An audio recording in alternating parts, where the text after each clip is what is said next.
Namaskar. Welcome to another episode of Editorial.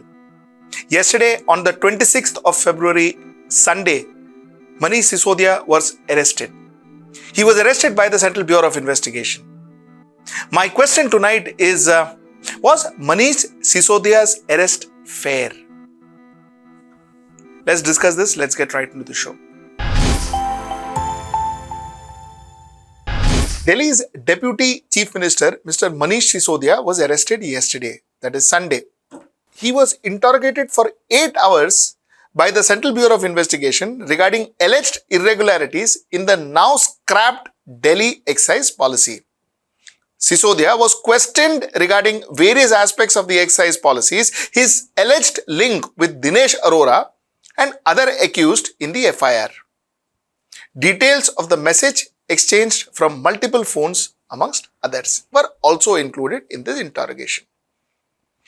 Now, first and foremost let me tell you, if you want to understand this case in its detail, my colleague Aarti Gharge has done a very elaborate show on the same.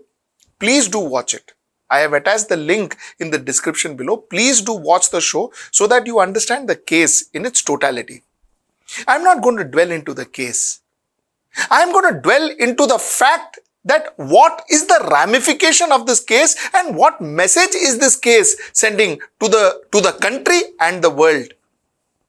I am going to talk about the future of India if this is how things are going to be. Now, let me start my editorial with a very simple rider.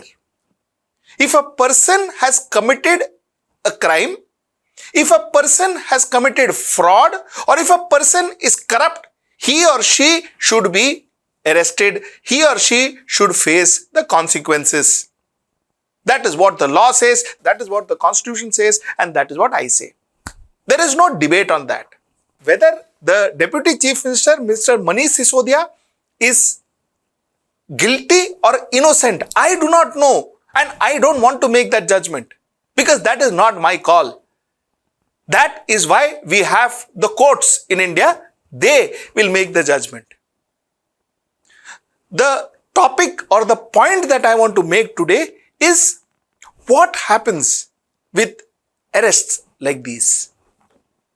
The first point I want to bring to your notice is that currently the way things are, it seems that we have two enforcement rules for the government and the opposition. What I mean by two enforcement rules is that somehow every person who goes behind bars, especially people who are connected with politics and with governments, are those who are involved with the opposition parties. Not a single person from the Bharatiya Janata Party government, the ruling government, has gone behind bars from 2014 to 2022. The message that it gives me is that the ruling party, there is nobody guilty, nobody corrupt, nobody who does anything which is illegal in the ruling party. So all the talk about Karnataka and corruption is all false. Every talk about every politician who belongs to either the Bharatiya Janata Party or the allies, every talk about corruption about anybody is false. Nothing. Also, the fact with corrupt politician from the other party, when they join the government, that is when they join the Bharatiya Janata Party, the corruption just goes away. It just vanishes into thin air. So, the entire enforcement agencies, whoever that is, starting with police, ending with ED and CBI, all of them are after the opposition parties. Every person who goes behind bars, who, like I said, who is related to politics and government, is from the opposition party. Is that real? Because therefore, I say that the way it looks as if there is one rule for enforcement when it comes to the ruling government and another when it comes to the opposition party. Is this fair? That's my point number one. My point number two is, therefore, we are redefining politics. We are redefining politics because the way politics looks now is that if you are with the Bharatiya Janata Party in India, then it's all good, you are safe, nothing will go wrong with you. But if you are with the opposition, you are the voice of dissent, you are with the opposition or you speak against the government, next day you have a problem. Next day you have a problem. Now, is that the way it should be? What I am trying to say is the feel currently is that, listen, I have done a lot of problems. There is a lot of notices against me from ED and IT and whatever. So it is better for me if I am aligned to the political party. This is wrong. Political parties are based on ideologies, on policies.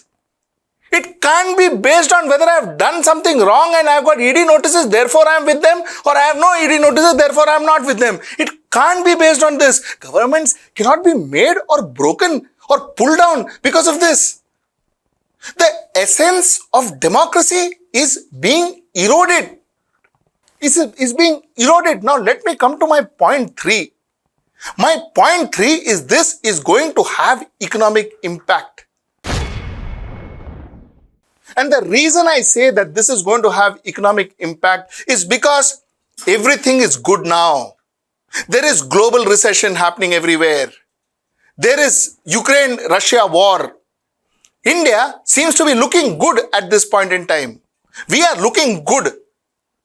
But this is not everlasting. Tomorrow the globe is going to settle down. Recession will go away. Ukraine war will end. The world will come back to its reality. Then what? Then it will be what your country is. And if your country, every second day, a chief minister, a deputy chief minister, that minister, this minister, a leader of the opposition goes behind bars for whatever reason, the world is not going to trust India. There will be no investment in India. Because this is the way some African countries work. People will not trust our country. People will not consider our country to be a mature democracy because you are eroding from being one of the most effective democratic country in the world. Also a rider I want to put here. The point I will say here is it is not just started by Bharatiya Janata Party. That also I agree. So do not even bother to write that in your comment. I agree to the fact that it has not started by Bharatiya Janata Party. But the fact is it is getting more and more and more. It is increasing.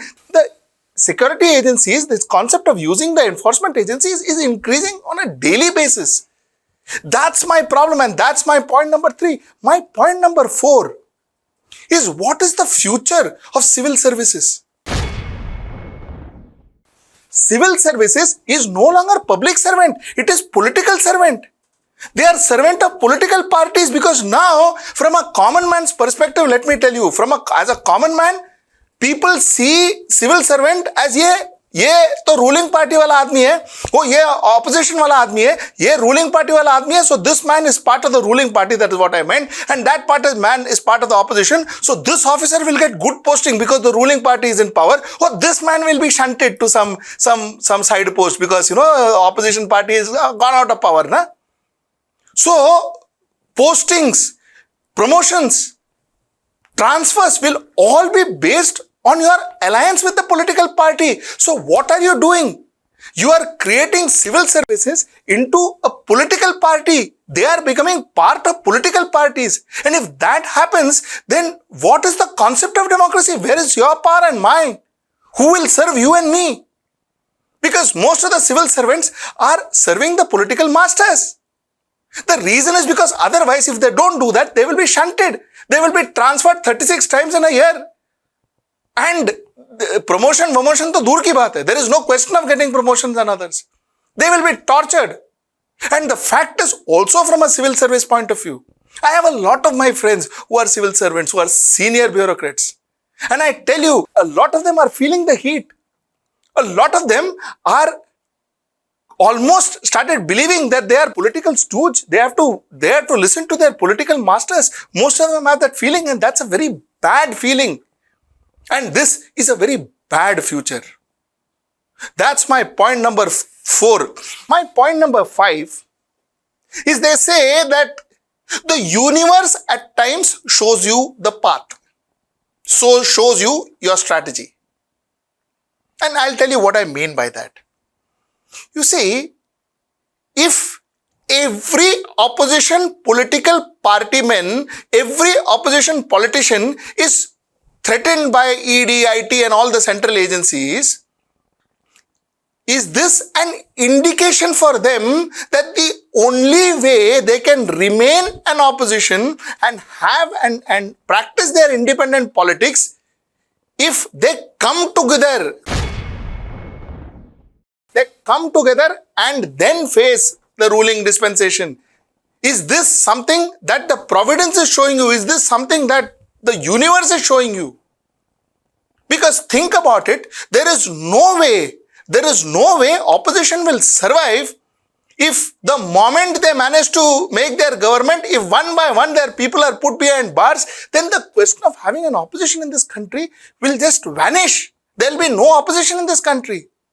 So is this an indication from the universe that it is time that the opposition unite and unite seriously, not because they love each other, not because they can room with each other. It is purely because that's the only possible way now to survive in this country. Is this an indication? Because this happened to AAP today, it has happened to Shiva Sena, it has happened to NCP, it has happened to Trinamool Congress, it will happen to Congress, it will happen to every political party who is standing as an opposition.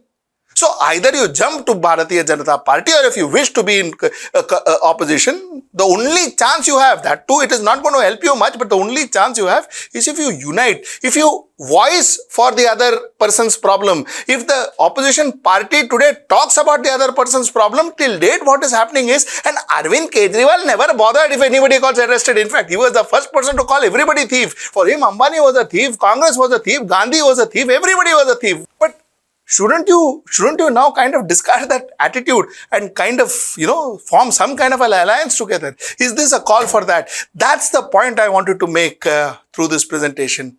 These are the 5 points I wanted to share with you through this editorial. And till I see you next time, that's day after tomorrow at 10 p.m. Namaskar.